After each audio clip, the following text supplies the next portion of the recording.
নমস্কার বন্ধু, দুই বাংলার শ্রোতা বন্ধুদের আমার এই বিকেল বেলার শুভেচ্ছা। আজ বৃষ্টি নেই, তাই বৃষ্টি ভেজা শুভেচ্ছা আজকে নয়, আজ একটা মিষ্টি বিকেলের শুভেচ্ছা। কেমন আছেন সবাই? নিশ্চয়ই ভালো। তবে আগস্ট মাস আমাদের কাছে একটা অন্য রকম বার্তা বয়ে নিয়ে আসে। সেই বার্তা খানিকটা আমার এই অনুষ্ঠানের শুরুতে গানের মাধ্যমে রাখবো। একটু গানটা শুনিয়ে নিই।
150টা বছরের পরাধীনতার ইতিহাস পেরিয়ে এসে এরকমই একটি আগস্ট মাসের 15 তারিখ আমরা স্বাধীনতা পেয়েছিলাম।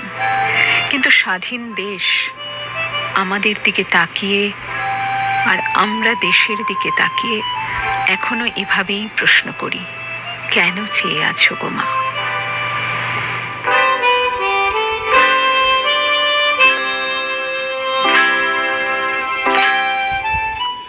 আজ আমার অনুষ্ঠান ইতিহাসের পাতা থেকে। আমরা দাঁড়িয়ে আছি অগস্ট মাসে। অগস্ট মাস মানে বিপ্লবের মাস, স্বাধীনতার মাস। এবং যেহেতু মহিলাদের আসর, সেই কারণে আমরা মহিলা বিপ্লবীদের কথা বা যারা মহিলাদের নিয়ে সেই সময়ে কিছু কাজ করেছেন তাদের কথাই শোনাতে চাই আপনাদের। সেরকমই একজন সরলা দেবী চৌধুরানী, জোড়াসাঁকো ঠাকুরবাড়ির যোগ্য উত্তরসূরি ছিলেন। তাকে নিয়ে আজকে আমার এই আলোচনাটা রেখেছি। আজকে আমার অনুষ্ঠানের অতিথি হিসেবে পেয়েছি ইতিহাসের অধ্যাপিকা তপতী সেনগুপ্তকে। দিদি, আপনাকে আমাদের অনুষ্ঠানে আজকে স্বাগত। নমস্কার। আমি যে বললাম সরলা দেবী চৌধুরানীকে নিয়ে আজকে কথা বলবো, আপনি যেহেতু তাকে নিয়ে গবেষণা করেছেন সেই জন্যই আপনার কাছে আসা। কিছু প্রশ্ন নেই। ধন্যবাদ। রবীন্দ্রনাথ বা স্বর্ণকুমারী দেবীর কথা না উল্লেখ করলেও, যদিও তিনি রবীন্দ্রনাথ এবং স্বর্ণকুমারী দেবীর উত্তরসূরি ছিলেন, সরলা দেবী চৌধুরানীকে এক কথায় ইতিহাস চেনে, এবং এই চেনা কিন্তু তার নিজস্ব পরিচয় দিয়েই, তার নিজের পরিচয় তৈরি করা। তার চারিত্রিক বৈশিষ্ট্য একটু জানতে চাইব, কিভাবে তিনি এতটা শক্তিশালী বলিষ্ঠ নারী হতে পেরেছিলেন।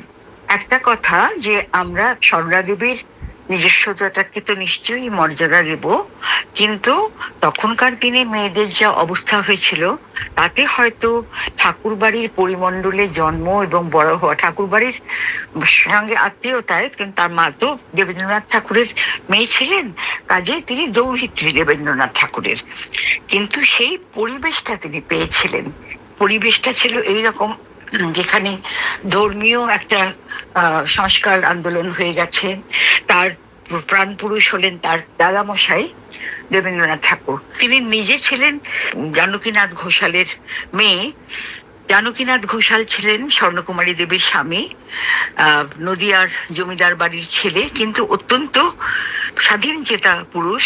জানকীনাথ ব্রাহ্মধর্মেও দীক্ষিত হননি, তিনি ঘর জামাইও থাকেননি।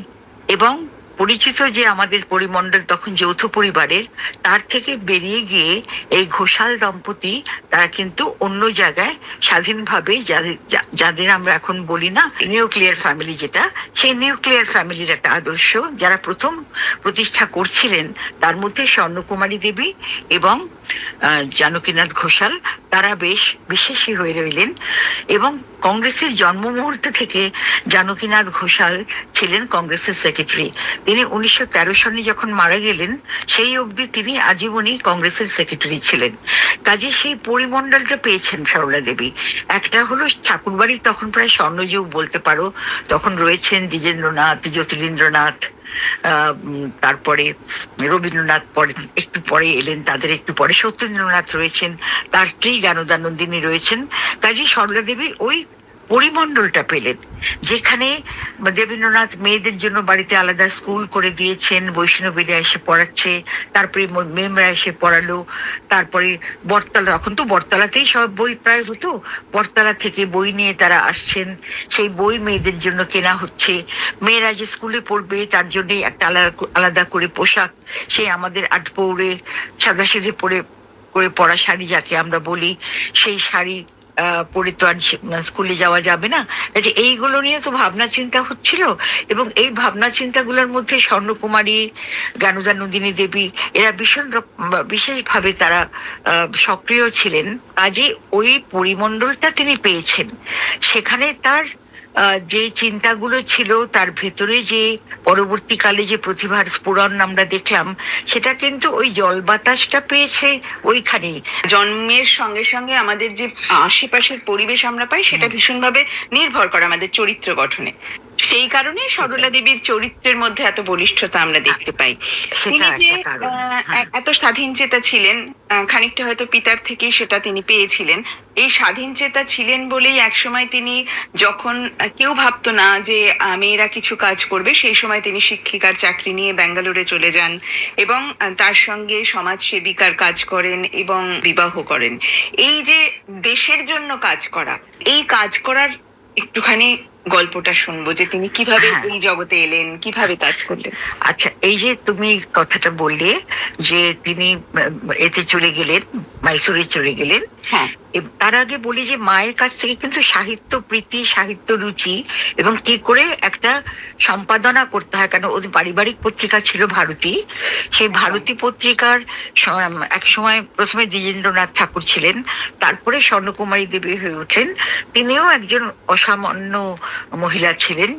সরলা কিন্তু খানিকটা শখের খাতিরে গেছিলেন, বলছিলেন যে বাড়িতে এমন পরিবেশ, তাও মনে হতো যে আমি একটা খাঁচায় বাস করছি, পিঞ্জর বাস।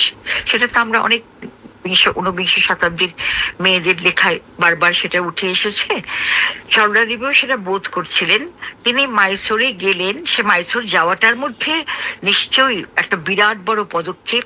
দেবেন্দ্রনাথ ঠাকুর, জানকীনাথ কেউ ছিলেন না তার পাশে, ছিলেন শুধু সত্যেন্দ্রনাথ ঠাকুর, মামা, মেজ মামা।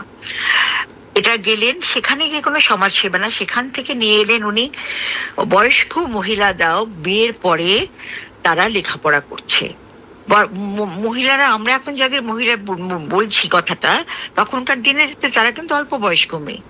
বিয়ে তাদের জন্য কোনো প্রতিবন্ধক হয়ে দাঁড়াচ্ছে না, যে 8 বছর 10 বছরে বিয়ে হয়ে গেল তারপরে লেখাপড়া বন্ধ, সেটা হচ্ছে না। প্যালেস স্কুলে, মহারানী প্যালেসে তারা কিন্তু আসছে, লেখাপড়া করছে। সেটা সরলার জীবনে একটা বিরাট বড় অভিজ্ঞতা। আর বিয়েটা একেবারেই তার নিজের ইচ্ছে হয়নি। এটা একটা খুব বড়, এটা আলাদা করে একদিন বললে বোধহয় সেটা পরিষ্কার করে আরো বলা যাবে।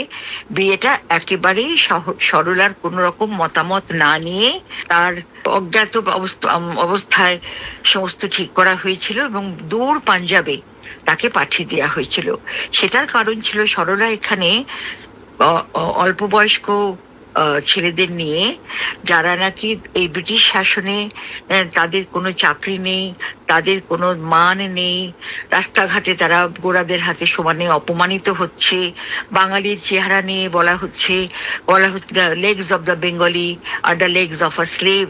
তাদের চেহারা নিয়ে তাদের সারাক্ষণ উপহাস করা হচ্ছে, ব্যঙ্গ করা হচ্ছে।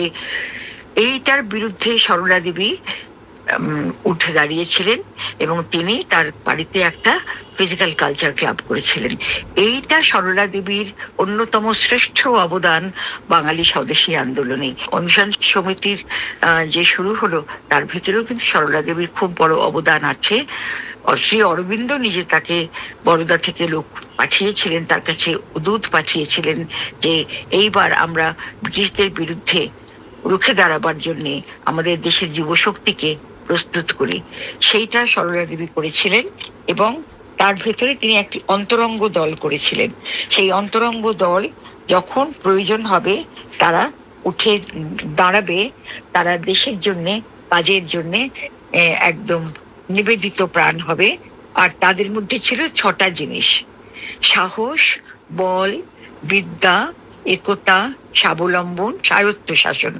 এবং সরলা দেবীর এই কাজের পেছনে একটা বিরাট বড় অনুপ্রেরণা যদি বলতে পারি, তিনি ছিলেন কিন্তু স্বামী বিবেকানন্দ। স্বামী বিবেকানন্দ তাকে উদ্বুদ্ধ করেছিলেন। ইনফ্যাক্ট আরেকটা কথাও একটি ছোট্ট কথা করে বলে দিই, যে বিবেকানন্দ কিন্তু সরলা দেবীকে নিয়েই তার আমেরিকা সফর, ইউরোপ সফরে যেতে চেয়েছিলেন। কিন্তু এটা তো বুঝতেই পারো যে দেবেন্দ্রনাথের যিনি নাতনি, তিনি বিবেকানন্দের সঙ্গে যাবেন একটা সনাতন ধর্মেরই খানিকটা মানে প্রচার করতে, সেটা তো তখন সম্ভব ছিল না। তখন নিবেদিতা গেলেন, না হলে হয়তো আমরা সরলাকে একটা ভিন্ন ভূমিকায় দেখতাম। ঠিক একদম। এই যে ভিন্ন ভূমিকায় যেটা তিনি সরলা দেবী অর্জন করলেন নিজের জন্য, সেখানেই সরলা দেবীর বিশেষত্ব, সেই ভিন্ন ভূমিকা পালন করাটা। এবং তিনি দেখতে পেয়েছিলেন যে মেয়েদের অশিক্ষা কতখানি। শিক্ষা যে সবচাইতে বড় ট্রান্সফর্মিং এজেন্ট, সেটা তো 19 শতাব্দীতেই বোঝা গেছে। দেখো ঈশ্বরচন্দ্র বিদ্যাসাগর করেছেন। কিন্তু এই যে 8 বছর বয়সে বিয়ে হয়ে যাওয়া, এটা বড় জোর 10 বছর। এজ অফ কনসেন্ট বিল যখন পাশ হলো, সেটা বোধহয় 1892 কি 93, সেটা এখানে নামে মাত্রই পাশ হলো, সেটা কিন্তু বিয়ের বয়স নিয়ে কিছু বলেনি, সহবাস সম্মতি নিয়ে কথা বলেছে। আর তখন আমাদের বঙ্কিমচন্দ্র এবং বিদ্যাসাগর কারোই সেই সহবাস সংস্কৃতিতে সাপোর্ট ছিল না, এই কারণে যে এত অল্প বয়সে বিয়েটা আগে আটকানো, সেটা ছিল পড়াশোনা করাও। এই জন্য তাদের অনেকে ভুল বুঝেছেন, কিন্তু এটা ছিল তাদের কথা। বঙ্কিমচন্দ্র এবং ঈশ্বরচন্দ্র বিদ্যাসাগরও কিন্তু সরলা দেবীকে খুব ভালোবাসতেন। একদমই তাই। হ্যাঁ, ভালোবাসার মতোই মানুষ, কেননা হ্যাঁ, এরকম হ্যাঁ, ওই হ্যাঁ। সময়ে দাঁড়িয়ে এরকম কিছু কাজ করা যেগুলো মেয়েদের জন্য তখন মনে করা হতো যে হ্যাঁ, মেয়েরা হ্যাঁ। পারে না করতে, হ্যাঁ, হ্যাঁ। সেক্ষেত্রে তো তার একটা সেইখানে পছন্দের জায়গা তৈরি হয়ে যায়। আজকালকার দিনে কি আমরা ভাবতে পারি যে একজন মেয়ে এইরকম ক্লাব গড়ে তুলেছে, হ্যাঁ, যেখানে এত রকম খেলা, লাঠি চালানো। সরলা দেবী সবচেয়ে বিখ্যাত ছিলেন লাঠি খেলার জন্য। যে অস্ত্র আইনে তো ভারতীয়দের অস্ত্র ব্যবহার করা বারণ ছিল, হ্যাঁ, হ্যাঁ, তিনি লাঠিটা তো সবার বাড়িতেই থাকে, ঠিক। সেই লাঠি খেলা নিয়ে, লাঠি খেলার একটা বিশাল ঐতিহ্য আমাদের বাংলায় আছে। হ্যাঁ, একদমই তাই। হ্যাঁ, বিপ্লবীরা তাই। তো লাঠি খেলার আলাদা সেই চর্চাই এই শুরু করেন। বিপ্লবীদের হাতে লাঠি তুলে দিলেন কিন্তু সরলা দেবী। কোথায় কোথায় মেয়েরা যে অন্দরে হুম। থেকে নিজেদের প্রভাব রেখে গেছেন, সেটা কিন্তু ইতিহাসে পাওয়া যায় না, বা ইতিহাস ভুলে যায় কিছু কিছু জায়গায় মেয়েদের একদমই, অবদানের একদমই কথা। তাই। হ্যাঁ, হ্যাঁ। আমরা Silencing, অনেক এটা বিপ্লবী process of মেয়েদের silencing, কথা হ্যাঁ।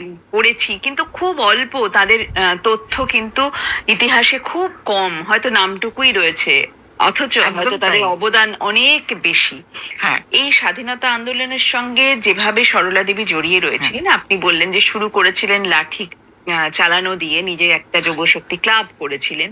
হুম। এছাড়াও মেয়েদের জন্য তিনি অনেক কিছু হ্যাঁ। করেছিলেন, সেইটা যদি একটু বলেন। এটা পরেরটা আমি তোমাকে বলছি, এত অল্প সময় আমি বোধহয় একটা দুটোই কথা বলতে পারবো।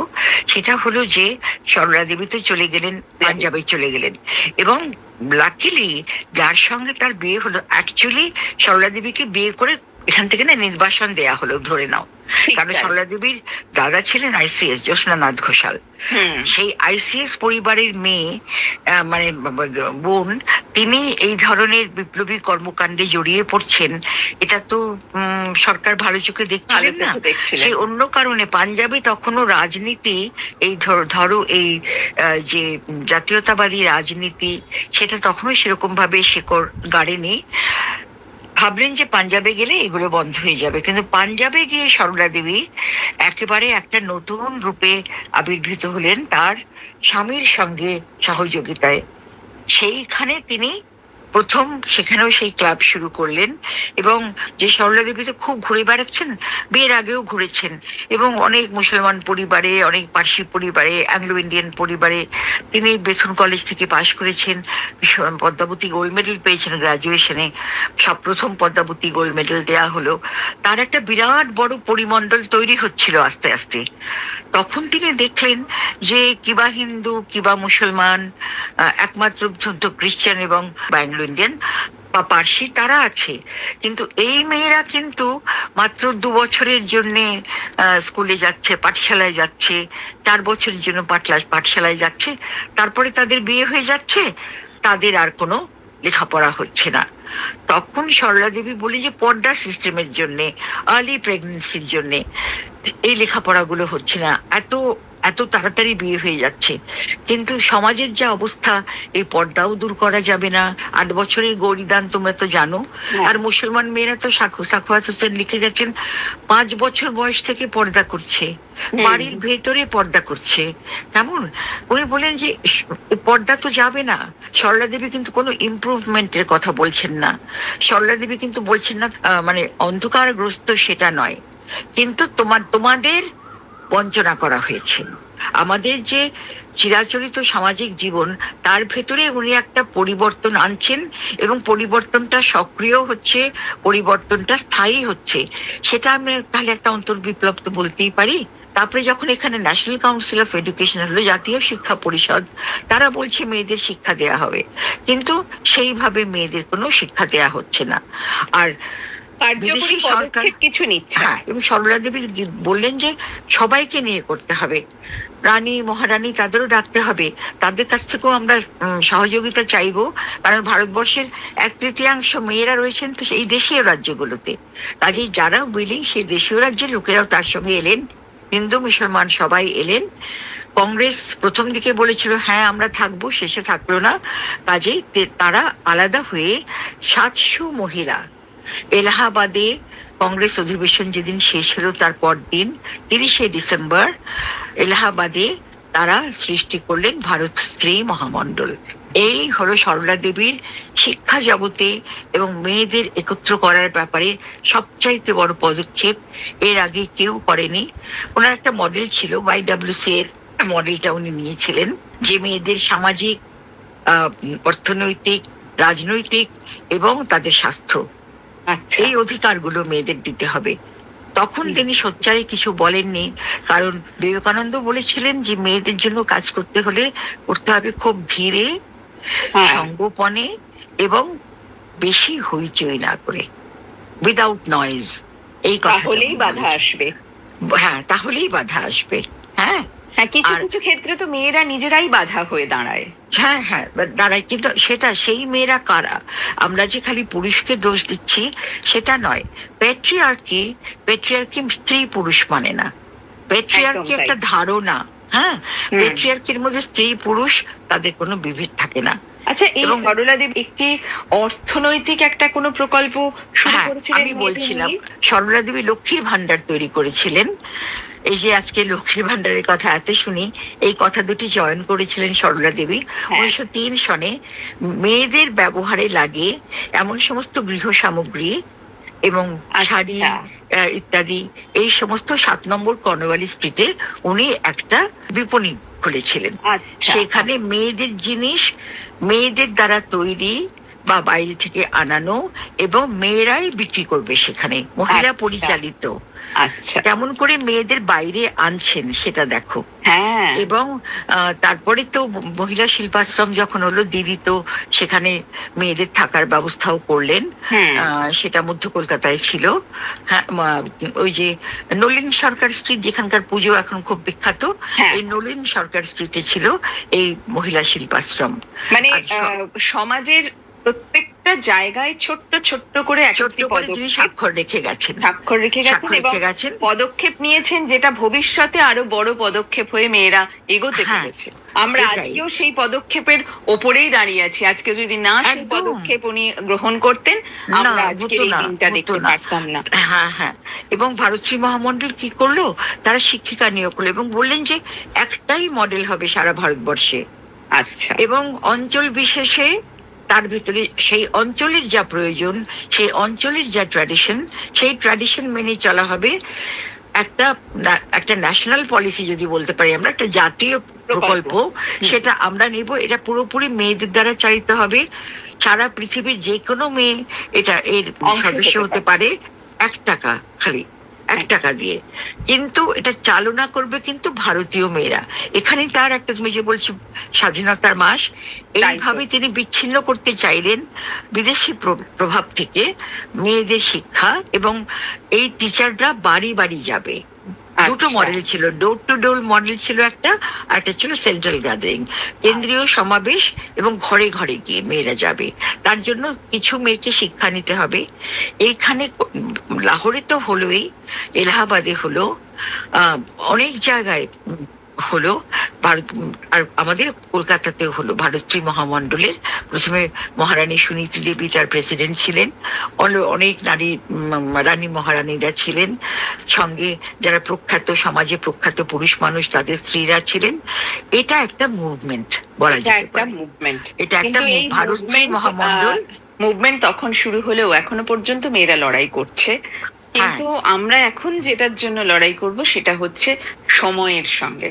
সময়ে থামতেই হয় কোথাও, সময় কমে এসেছে আরো বটে। অনেক কথা ছিল। হ্যাঁ, হ্যাঁ, একদম। তুমি কিন্তু একটা শেষে প্রশ্ন জানতে চাইবো করেছিলে। যে সরলা দেবীর যে কাজ কর্ম সেটা নিয়ে আপনি এত কথা বললেন, কিন্তু বর্তমানে আমাদের মেয়ে শ্রোতা বন্ধুরা যারা রেডিওর ওপারে রয়েছে বা মহিলা গোষ্ঠীকে আপনি কি বলতে চান যদি একটু বলেন।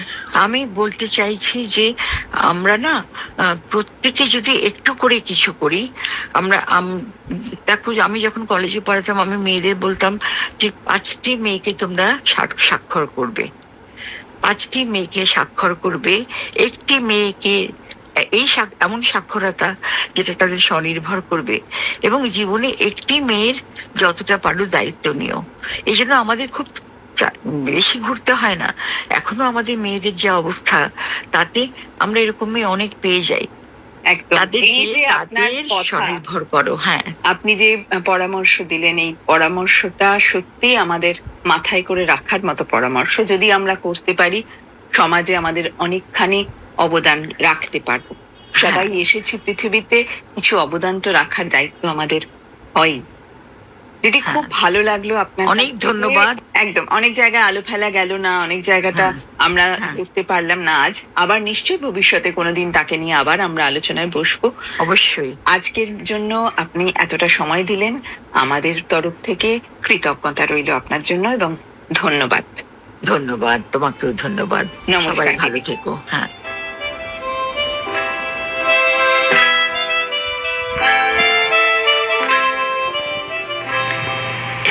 ইতিহাসবিদ তপতী সেনগুপ্তর কথায় শুনছিলাম সরলা দেবী চৌধুরানীর অবদান স্বাধীনতা আন্দোলনে। দিদি এত সুন্দর করে বললেন আর এত তথ্য দিলেন, তার প্রতি আমরা কৃতজ্ঞ রইলাম।